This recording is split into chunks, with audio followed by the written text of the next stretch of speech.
Oi, boa tarde, gente. Você que está me ouvindo aí também na gravação, um grande abraço para você. Obrigado por nos acompanhar. Continuamos aqui no capítulo 5 do livro da Irmã Dufour, Escutando Sentimentos, em que ela continua falando sobre vários pontos, vários itens, que realmente pode significar uma depressão que nós chamamos de subclínica. Aquela que não preenche critérios que um psiquiatra, um neuropsiquiatra ou mesmo um psicólogo pode achar que a pessoa não tenha a depressão clássica, mas ela foi muito feliz e ela coloca alguns itens que todos nós temos eles, todos nós temos em maior grau. Alguns aqui é mais direto sobre depressão, nós já comentamos ele, quem está nos acompanhando, e ela continua falando de uma lista extensa. Com certeza, quem tem a maioria deles aqui, quase o conjunto de boa parte deles, é um sinal amarelo, a necessidade até de procurar ajuda, com certeza. E nós estamos comentando um por um, dando destaque para alguns aspectos, e vamos continuar aqui. Nós paramos na relação da insatisfação com o corpo. Hoje nós estamos no item ali, o apego a fatos passados. Eu disse para vocês que os neurocientistas relatam que o ser humano, a espécie humana, isso é o comentário deles, é uma espécie infeliz, porque é a única espécie que consegue devagaramente ir ao passado e ao futuro. Nenhum dos animais tem essa propriedade, nem o chimpanzé, nem o golfinho, seja lá quem for. Eles vivem no agora, no agora, no agora. Então, segundo a neurociência, somente nós temos essa capacidade de devagar, de ir ao passado, voltar ao futuro e assim por diante. Essa é uma característica típica da espécie humana. Portanto, existe o risco da nossa espécie, todos nós, vivermos muito mais no passado do que ficar projetando o futuro. Eu já falei para vocês que todo excesso esconde uma falta. E não só uma pessoa que tem uma tendência à depressão, muitos de nós podemos estar vivendo um momento de nostalgia, querendo viver mais do passado. Isso é um dos motivos porque a gente sai do presente para viver no passado ou querer viver no futuro. Toda vez que temos uma situação de estresse, um momento de desafio, estamos vivendo um momento desgostoso, seja lá qual for, existe uma tendência do nosso cérebro procurar momentos de prazer ou evocar esses momentos de prazer, muitas vezes no passado, na nostalgia. Tem um dos momentos da pessoa fazer uma fuga, ela faz uma evasão do momento presente. Como eu disse, o cérebro quer sobreviver, então ele quer recordar aqueles momentos que viviam com fulano ou ciclano, com o familiar X ou Y, na cidade B ou C. Então, isso é uma tentativa de resgatar um pouco de prazer, de alegria de viver. Isso, portanto, pode falar, certo? Desculpa, só que você tocou nesse ponto, mas isso, por um momento, assim, às vezes é saudável também, né? Todos nós fazemos a alma, não é? Claro, certo. Tudo que ela está falando aqui, nós fazemos todos esses itens. Todos esses itens nós temos em maior ou menor grau. Ela está aqui dizendo, geralmente, quando a situação se torna disfuncional, a pessoa passa a querer viver só do passado, evocando e refalando e revivendo e contando velhas histórias, como quisesse intimamente estar só vivendo naquela época. Se ela tivesse uma máquina do tempo, ela voltava no passado. Então, isso também é uma forma de evasão.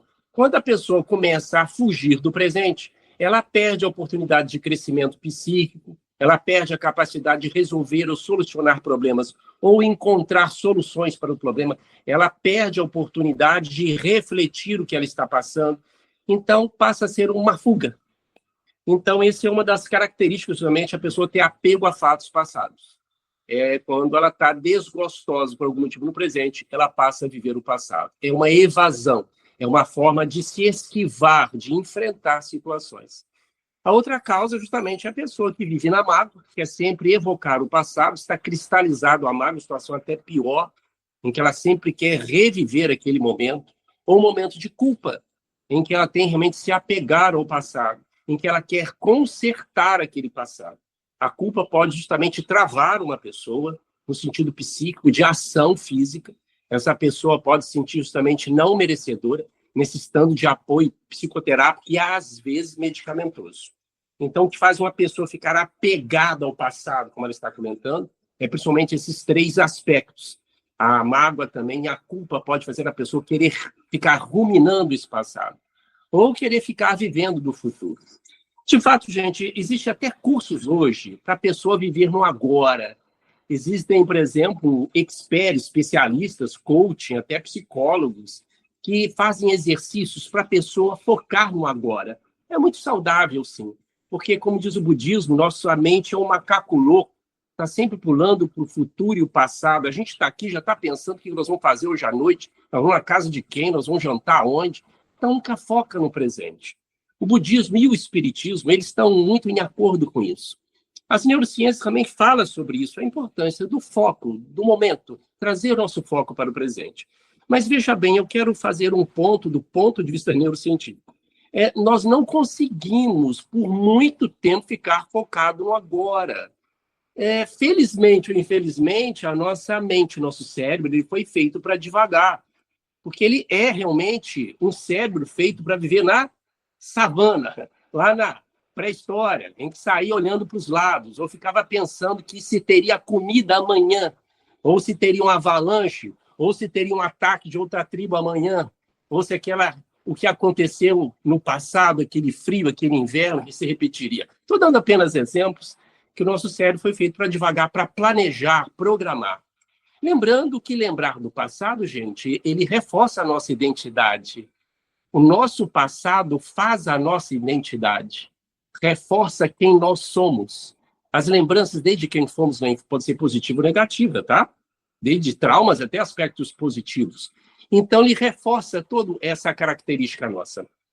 Então, essa reforça de viver o passado, lembrar do passado, ele faz a nossa identidade, o nosso caráter, a nossa identidade como pessoa. Então, de fato, nós precisamos sempre voltar ao passado, ser natural, que nos fortalece. O problema, mais uma vez, é essa questão disfuncional. É o apego ao passado que ela está falando, que é disfuncional. Ou por culpa, ou por mágoa, ou querer fugir do presente para vivenciar a nostalgia do passado.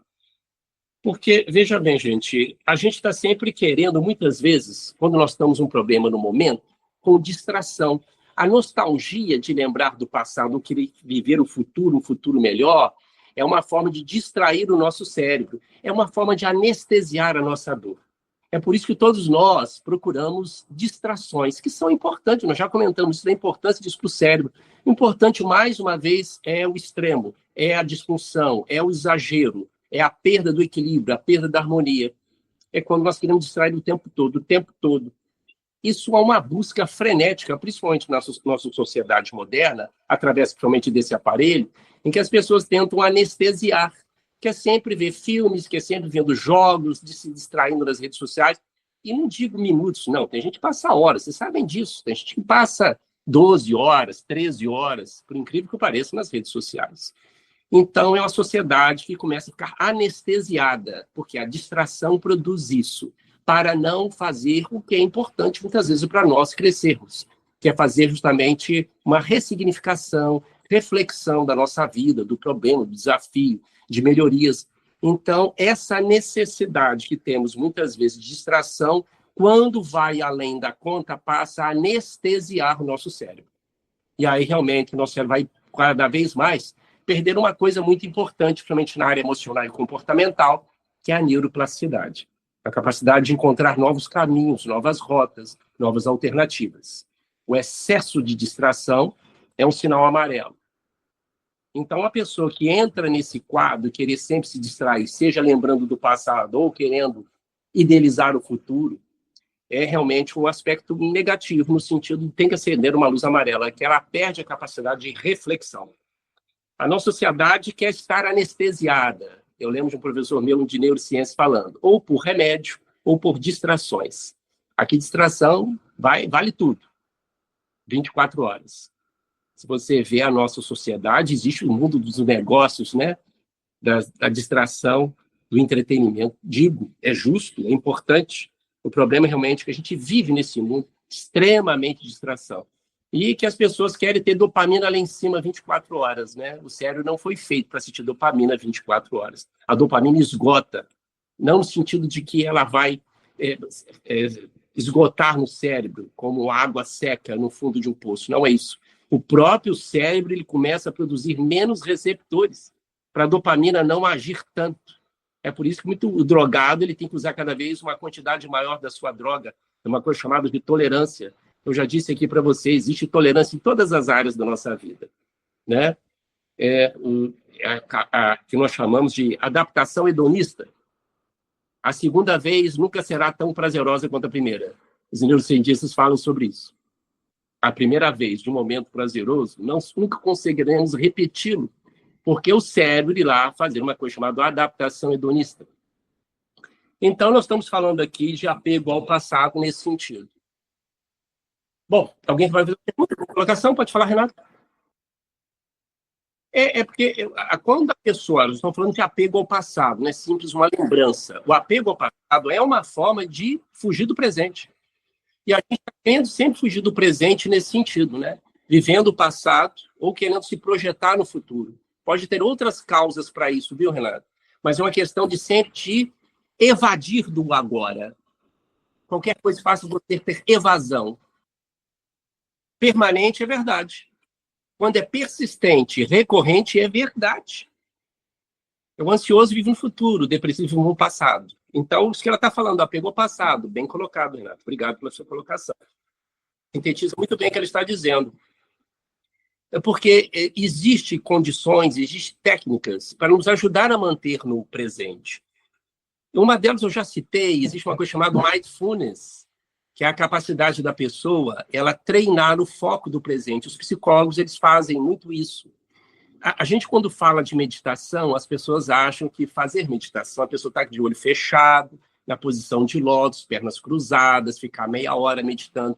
Isso é muito válido. Existem cursos hoje de meditação.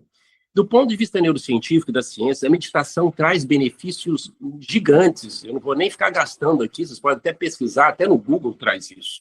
Já existem trabalhos demonstrando a importância da meditação para o cérebro, os neurotransmissores de serotonina, melhorando a dopamina, diminuindo o cortisol, vai para aí afora.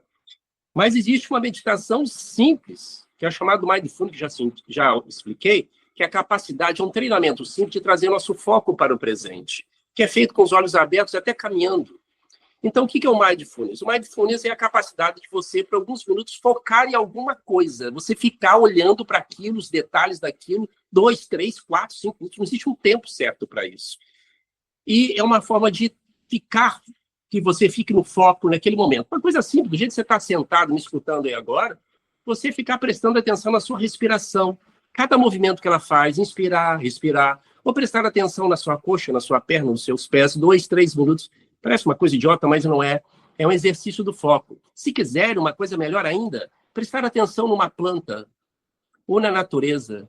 Cada movimento, cada barulho. Aí você fala assim, peraí, Carlos, mas vai estar um monte de pensamento na minha cabeça, vai vir um monte de coisa. Claro, vai vir mesmo. É para isso o exercício.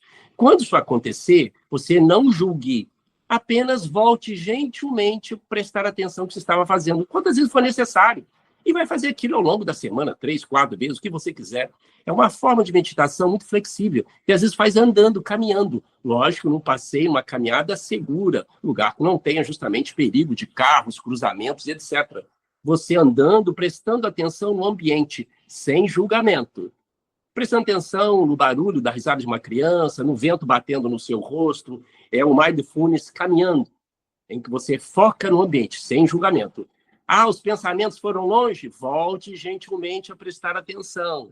Isso é uma forma de treinar foco. Você pode fazer na mesa sua de trabalho, você ficar olhando para uma fotografia, ou para um copo, ou para uma plantinha que está na mesa sua de trabalho, 5 minutos, olhando cada detalhe. Essa é uma forma chamada Mindfulness. Para quem quiser, pode baixar no Google. No YouTube tem várias gente explicando formas até mais profundas de fazer isso. Mas olha que coisa simples. Então, gente, existem várias técnicas de exercício para nos trazer para o foco, porque nós estamos sempre desfocados por essa mente que divaga demais, passado e futuro. Mas lembro, nosso cérebro não foi feito, felizmente ou infelizmente, para viver 24 horas no foco, no agora. Nós não temos condição disso. Tem treinamento para isso? Tem. A pessoa pode ficar hiperfocada. Existem pessoas que têm mais facilidade de hiperfoco, mas não sustenta por muito tempo. E lembre de uma coisa do ponto de vista neurocientífico. Por mais que uma palestra, por mais que uma aula seja boa, nosso cérebro não consegue sustentar a atenção 100% diante de mais de 40, 50 minutos. Então, assim, depois o desempenho vai caindo. Por isso a importância de dar intervalos entre aulas, entre estudos, entre trabalho. Quer dizer, a gente não consegue sustentar uma atenção 100%, de 100%, mais de 50 minutos, uma hora. Por mais que seja muito excelente o que você está aprendendo, assistindo. Guardem isso. Por isso que o cérebro vai começar devagar. Precisamos respeitar essa máquina e dar um ritmo para ela. Então, estamos falando aqui de apego ao passado, falamos aqui do agora, do presente, da importância disso. Vocês sabem quais 2 datas do ano a gente não consegue fazer nada? Existem 2 datas do ano que você não faz nada. Você pode gritar, você pode esberrar, brigar com Deus, você não vai fazer nada. 2 datas, quais são? Parece idiota, mas é uma reflexão para nós, tá? O que eu vou falar parece imbecil e idiota, tá? Mas vamos lá, alguém quer falar? Mas vai fazer nada, nada mesmo? Você não Preparar consegue nada? fazer, você pode brigar com Deus. Você pode se matar, você não vai conseguir fazer nada. Conseguir mexer o dedo. Natal? Eles vão morrer de raiva que eu vou falar. Mas é uma reflexão para nós. É o ontem e o amanhã. Oi, fala. É o ontem e o amanhã. Ah, isso, parabéns, isso mesmo. Parece uma coisa idiota, mas é verdade, gente. Nós estamos vivendo o passado. Você me enganou. Pô, data. Eu fiquei pensando data de ontem. Que data ontem? Foi dia 9. Amanhã é dia 11. Aí eu quero fazer agora dia 1. Dia 9 eu vou lá. Não, dia 9 já passou, não dá para você fazer. Então, gente, é uma coisa que produz muita reflexão para a gente, né? O português fala que águas passadas não movem moinhos, não movem moinhos. Meu avô dizia isso. Então, assim, por mais que você esteja arrependido de alguma coisa, começa a falar alguma coisa, você pode aprender com o passado, mas não tem como ir lá atrás e fazer e refazer aquilo. E nem querer no futuro fazer, né? Quão ansioso tem. Então, essa é apenas uma reflexão para nós, que o agora é o momento. Por isso, fala presente, é o presente, né? O mestre Jesus falava das passagens dele, que está em Mateus, né? Devemos caminhar enquanto é dia, logo mais vem a noite, onde nós não poderemos mais agir. Muitos falam que ele falava da morte, mas está falando do presente. Vamos agir enquanto é dia. Dia o quê? Que você está vivendo aquilo agora. O mestre falava isso. Uma reflexão para todos nós, né, gente? Vamos continuar aqui. Depois ela fala sobre o sentimento de menos-valia perante o mundo. Aqui ela está falando, quando nós falamos sobre sentir-se inútil. Nós comentamos isso, acho que na penúltima vez. É basicamente a mesma coisa, né? A pessoa que tem menos-valia, a baixa estima, que é um problema da grande maioria das pessoas, né, gente? Por mais que muitas pessoas façam, elas sempre estão sentindo menos do que outras. O sentimento de comparação é a crença da comparação, né? Que ela generaliza, ela pulveriza isso e mata qualquer proposta boa que você queira fazer. Ela é realmente muito agressiva. As nossas crenças, elas são muito difíceis. E uma das crenças, a característica das nossas crenças é justamente a generalização. A gente passa a comparar as pessoas a Deus e o mundo, ainda mais nas redes sociais. Então, isso fortalece esse sentimento de menos-valia. A pessoa realmente se acha realmente o zero à esquerda. Todos nós já passamos por isso, temos isso, mas isso é uma característica muito do humor depressivo, viu? Ele se sente realmente a pior pessoa, por mais capaz que ele possa ser. Ele se sente no chão. Por isso que é necessário o apoio psicoterápico, às vezes medicamentoso, para esse tipo de comportamento. Isso nós já comentamos bem quando nós falamos sentir-se inútil. Vamos ao outro. Olha o que ela comenta. O descaso com os conflitos. A negação dos sentimentos. Claro, ninguém aqui nega sentimentos, né, gente? Imagina, né? Ninguém nega sentimentos. Isso aqui é um problema de saúde pública, eu vou dizer assim, se me permite essa expressão, um jargão da medicina. Negar sentimento é um problema de saúde pública. Por quê, gente? Nós somos seres humanos. Negar os nossos sentimentos ou negar nossas emoções é negar nossa humanidade. Toda vez que a gente pensa, não precisa nem pensar, não, eu não posso sentir isso. Não, eu não estou sentindo isso, eu não sou disso de sentir isso. Você está querendo dizer para o seu cérebro, eu não sou ser humano, eu não posso ser humano, eu não posso errar. Você está dizendo isso para o seu cérebro, e o seu cérebro fica bagunçado nesse momento. E você nega a sua humanidade, gente. Então, negar que você sente mágoa, tristeza, raiva, medo, é negar a nossa humanidade. Esse é um dos aspectos mais importantes até do nosso grupo aqui, de neurociências da emoção e espiritualidade, e da chamada inteligência afetiva e inteligência emocional. Negar-se o que se sente. É justamente abafar, é sufocar, é calar a nossa humanidade. Como eu já disse. Oi, pode falar. Desculpa. É porque eu estava conversando outro dia com uma pessoa sobre isso, né? Que é sobre ter, por exemplo, inveja, vamos supor. Eu não tenho inveja, a pessoa afirmou, entendeu? Então, assim, eu vi que racionalmente ela acha isso, né?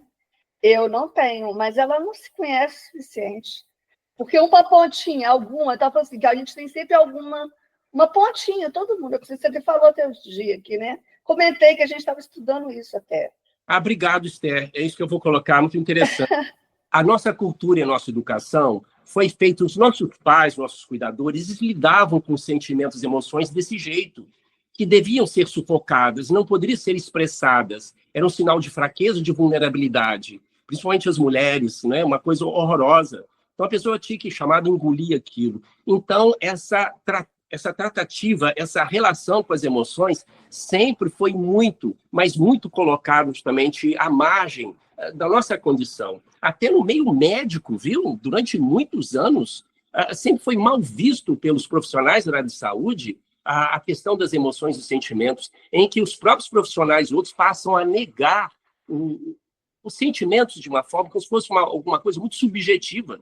E cada vez mais a neurociência sabe, a gente estuda o cérebro, estou falando isso para vocês, as áreas cerebrais que disparam as emoções mais básicas. Já falei, a amígdala, que é uma estrutura das regiões profundas dos lobos temporais, vocês podem depois, se quiser ler, pesquisar sobre isso, que tem pequenos núcleos que disparam. A mesma amígdala que dispara a paixão, a raiva, a alegria, também dispara a alegria, um outro subnúcleo dentro dela. Então, depois a gente entra nesse assunto, quem quiser saber mais em detalhe. Mas estou querendo dizer para vocês que emoções e sentimentos não são subjetivos. Eles fazem parte da nossa sobrevivência. É uma forma de adaptação. Nós vamos falar daqui a pouquinho de inveja, tá, Esther? Então, nós vamos ver isso. É um sentimento adaptativo. E lembrando que esses sentimentos, isso ainda que eu vou falar é uma área discutida, mas os sentimentos todos nós fomos aprendidos pelos nossos primeiros cuidadores, pela cultura, pela sociedade. A maioria das coisas que sentimos, nós aprendemos. Então, não são nossos sentimentos, são dos outros. Nós aprendemos isso, gente, entendeu? E para a nossa sobrevivência, seja física, social, seja lá qual for. Então, os sentimentos eles passaram a ser uma forma de sobrevivência, como a inveja que nós vamos falar. Falamos do orgulho, do egoísmo, podia ficar aqui listando várias delas, né? Então, realmente, essa questão de negar os sentimentos é da característica da nossa cultura, da nossa sociedade, do nosso comportamento. Estamos negando a parte humana. Então, nós estamos resgatando isso no sentido de manejar elas, de disciplinar elas, de dar uma educação para esses sentimentos, para essas emoções. E o primeiro ponto que nós temos que fazer, gente, é justamente uma técnica simples que é nomear afetos. Isso é validado cientificamente. Quando você estiver sentindo algo, nomeie ele, dê um nome para ele. Ah, estou com ódio, estou com raiva, estou com ciúme, estou com inveja, estou com paixão. Dê um nome. Ah, Carlos, e daí? O que vai adiantar isso? Quando nós nomeamos os afetos, os sentimentos, nós ativamos o córtex cerebral, que é a área do controle inibitório, de antever consequências. E essa área, ela consegue diminuir a atividade do núcleo amidalóide ou da amígdala, que está em regiões mais profundas do cérebro. Ela que dispara as emoções básicas e, portanto, produz depois os sentimentos. Então, quando a gente nomeia os afetos, a gente consegue diminuir a intensidade da atividade da amígdala, onde parte as emoções mais básicas. Ninguém tem sentimento sem emoção, tá? As emoções mais básicas surgem, como eu já disse, questões de segundos, a gente não tem consciência das emoções, vai ter depois. Alguém faz um desaforo com você, se sente raiva, questão de segundos. Depois de segundos, você vai começar a dar sentimento para aquilo. Ah, eu senti ódio, eu senti medo, eu senti raiva. Vai aquilo. Então, as emoções são rápidas e depois surgem os sentimentos. Então, ao elaborar os sentimentos, nós temos capacidade de nomeá-los. Nós não temos essa disciplina, essa educação. Para nós, é sentimento, né? A gente tem que resolver isso rápido, ou enfia a mão na cara do indivíduo, ou discuta ou vou fugir. A reação de luta e fuga que o animal tem. Nós ainda reagimos puramente pela emoção e a gente acaba não nomeando os afetos. Então, gente, é isso. Nomear os afetos é uma técnica simples para ser feita ao longo da nossa vida. É uma forma de autoconhecimento e de diminuir o impacto desse automatismo cerebral. Nós estamos dando nome e ativando o córtex cerebral, que ele diminui a ativação das regiões mais profundas, tá? E quero lembrar para vocês que os neurocientistas falam essa questão que os sentimentos, eles são aprendidos. Para falar a verdade, nós somos uma coxa de retalhos das pessoas que nós convivemos, viu, gente? Nós somos uma média das pessoas que nós convivemos no dia a dia, é verdade. Nós assumimos grande parte. Alguns dos neurocientistas relatam que nós não saímos ileso de nenhuma relação, seja positiva ou negativa. Nós sempre estamos levando algo de alguém conosco. Então, você vê a importância do ambiente, nós já falamos várias vezes, né? O ambiente, ele molda mesmo o cérebro, molda mesmo as nossas crenças. Isso não é brincadeira. Molda de moldar mesmo, fazendo que existem em você circuitos justamente automatizados para que você faça aquilo. Molda nosso comportamento, nossas crenças, nossas escolhas. Então, você vê cada vez mais, gente, a consciência que cada vez devemos ter de escolher nosso ambiente, onde nós divertimos, os nossos amigos, o que a gente lê, o que a gente curte, quem a gente segue nas redes sociais, os filmes que a gente vai por aí afora, porque isso molda o cérebro de forma gritante. Eu já falei isso com vocês, só repetindo, não vou esticar, porque tem mais assunto. Vocês veem que o ambiente é importante, gente. Já trabalhos feitos com cérebros de crianças que foram criadas no meio justamente de grande escassez. Esse meio de escassez, a chamada pobreza ou a miséria, ela altera o formato cerebral, principalmente na área da memória.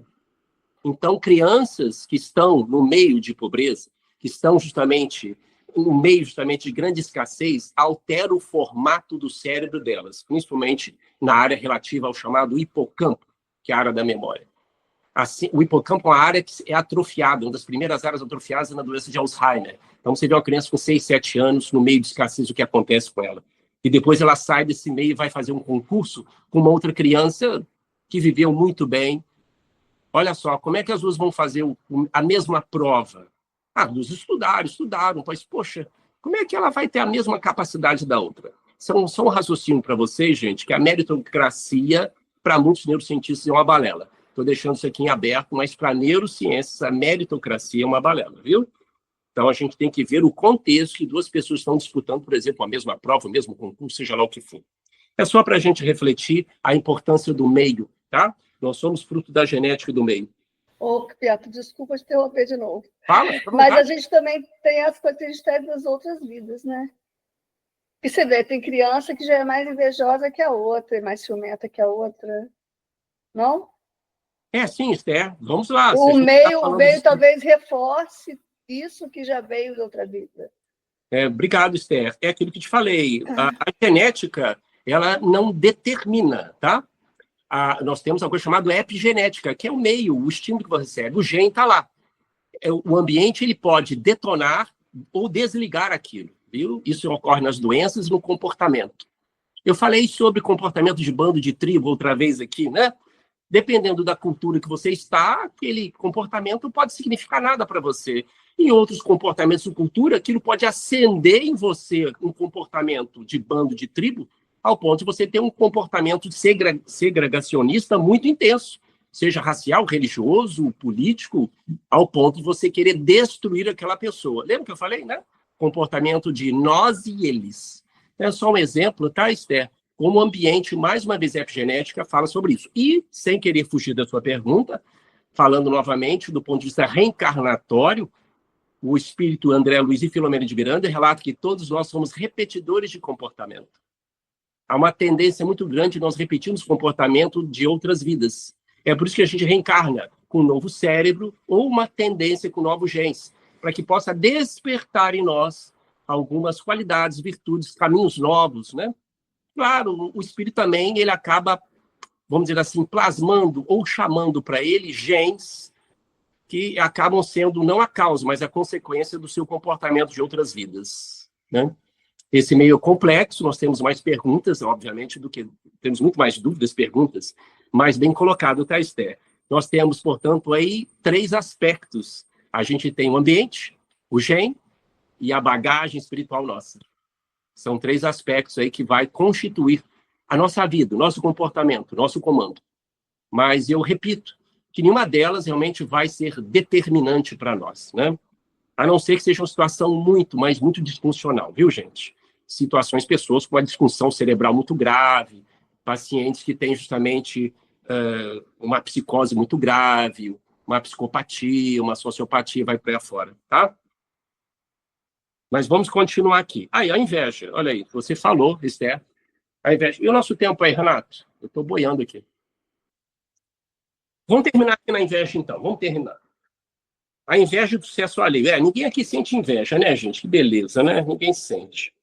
Mais uma vez, não sentir inveja é negar a nossa humanidade. Claro que todos nós sentimos inveja.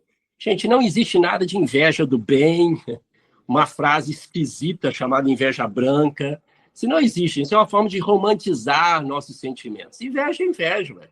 Você tem vontade de fazer, ter aquilo. Nem precisa dizer o que é inveja.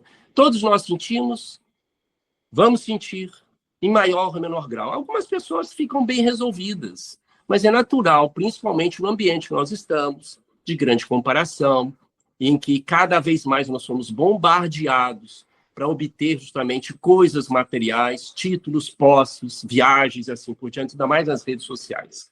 Nós somos bombardeados realmente com isso. A inveja é um sentimento de fato, gente, que ele faz parte, segundo a teoria das neurociências do comportamento, como todos os sentimentos, é um sentimento adaptativo, que já surgiu nos primeiros hominídeos, na tentativa de obter recursos escassos. Claro, caso a inveja pode levar a um crime, claro, pode. Quando a gente sente inveja de uma pessoa, a gente pode querer destruir ela e ficar com a coisa dela, ou com o título dela, claro. Existem crimes que ocorrem por inveja, Carlos. Claro, gente, eu sei disso, é verdade. É a disfuncionabilidade da inveja. E é a mesma coisa que comentamos sobre orgulho, egoísmo. Orgulho e egoísmo, gente, ele faz parte da integridade da nossa mente, para que possamos nos cuidar, estabelecer limites. Lembram disso? Mas quando o orgulho e egoísmo é disfuncional, ele também leva a crime e a destruição. Lembra que eu falei disso? A inveja é esse mesmo aspecto. Não existe nada de inveja do bem. Inveja é inveja. Só que ela pode ter essas consequências negativas. Mas é um sentimento adaptativo. O que é inveja, segundo os neurocientistas do comportamento? É uma tentativa, lá desde o homem da pré-história, para que é uma forma dele se mobilizar mais, dele se esforçar mais, para ele superar o seu oponente ou tentar obter meios de sobrevida, e para que ele possa continuar para frente. Então, é uma forma de mobilizar.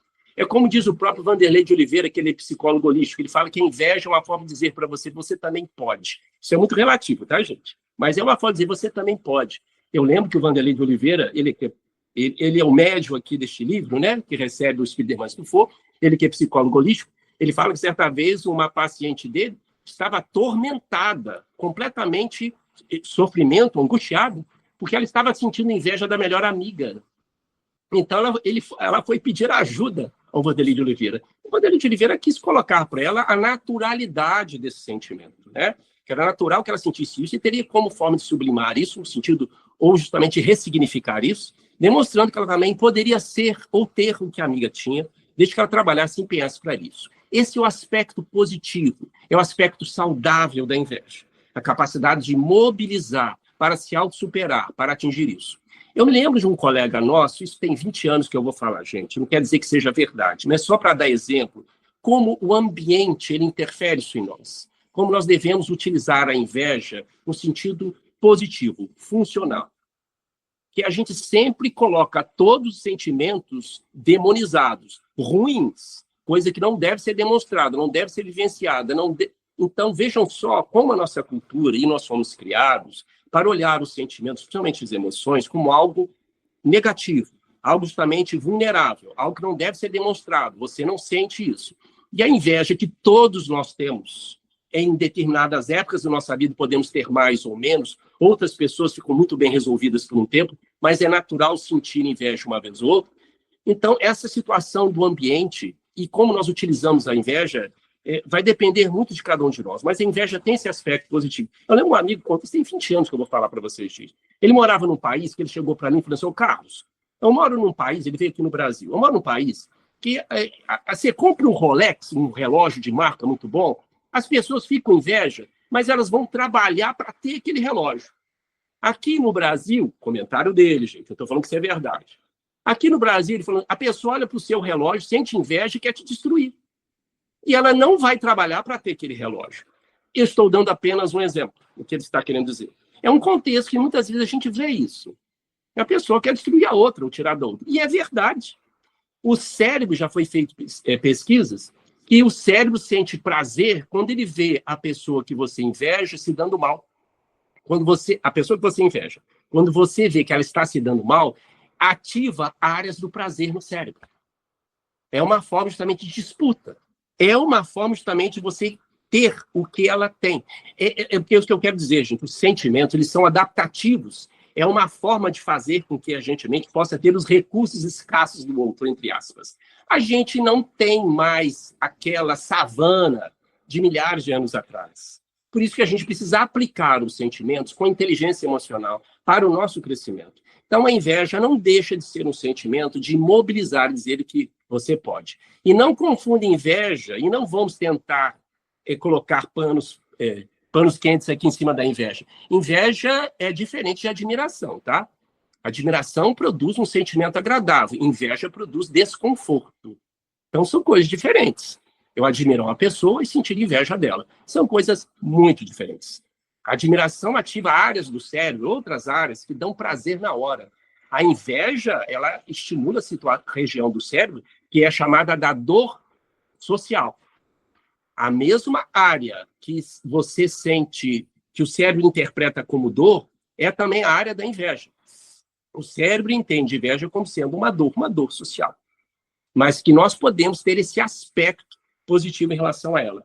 Então, claro, a inveja do sucesso alheio, uma pessoa que já está com a estima baixa e vê realmente, às vezes, uma pessoa que ela não gosta ou até gosta, conquistando uma coisa que ela gostaria, ela vai se sentir destroçada quando ela não tem esses conhecimentos, muito menos a estrutura, pelo menos os conhecimentos que estamos passando para ela. Uma pessoa que está em baixa estima, gente, e vê uma pessoa se dando bem, vamos dizer assim, que ela gostaria de estar naquela situação. É muito difícil. Principalmente que essas pessoas precisam muitas vezes de um apoio psicoterápico e às vezes medicamentoso. Então, são algumas reflexões nossas, gente, como a irmã foi muito feliz passar para nós. São situações que todos nós vivenciamos, vamos vivenciar, ou já vivenciamos outras vezes, que estamos todos nós sujeitos a ela. O problema é o conjunto delas, é a persistência, duração, frequência, intensidade.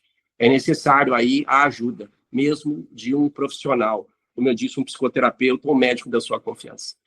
Obrigado, Renato, pela sua colocação. Nós temos inveja daquilo que tem significado para nós, né? Para você ter um barco bonito, não significa nada, mas para mim tem, o outro tem o barco, eu tenho inveja dele. Então a gente tem inveja daquilo que tem significado para nós, seja uma caneta, seja uma joia, seja um título, seja um carro, seja aí, vai para aí afora. Como a senhora disse sobre o parto, né? Mas o que esse companheiro disse para nós, nosso amigo, é realmente uma forma, mais uma vez, de romancear a inveja. O desejo, ele produz dopamina, aumenta a dopamina. Para o animal, nós ir lá buscarmos a inveja, não aumenta a dopamina. A inveja causa desconforto, ela ativa a região da dor do cérebro, ela dá desconforto. Por isso, nós devemos, no sentido de pegar a inveja e ressignificar ela, no sentido de que você também pode. É uma forma de mobilizar nós para atingir aquele patamar ou aquele objetivo. E ressignificar também se aquilo realmente é algo que você de fato quer. Tá, Renato? Uma pergunta? Lilian, doutora Lilian, quer participar, falar alguma coisa? Oi! Não, por enquanto não, mas tá ótimo, tô acompanhando. Tá ok. Renato, Esther, tuas ordens. Vamos terminar? Não, é uma coisa que eu fiquei pensando na inveja, assim, é que a pessoa que tem inveja, ela não quer que o outro tenha, né? Às vezes, a pessoa invejosa, ela tem inveja e não quer que o outro faça um sucesso, né? É inveja em todos os sentidos. É o que você deseja. Eu estou dando um exemplo, né? Uma das coisas que eu já vi, ela não quer que você tenha. Quer dizer, ela não tem e não quer também que você tenha.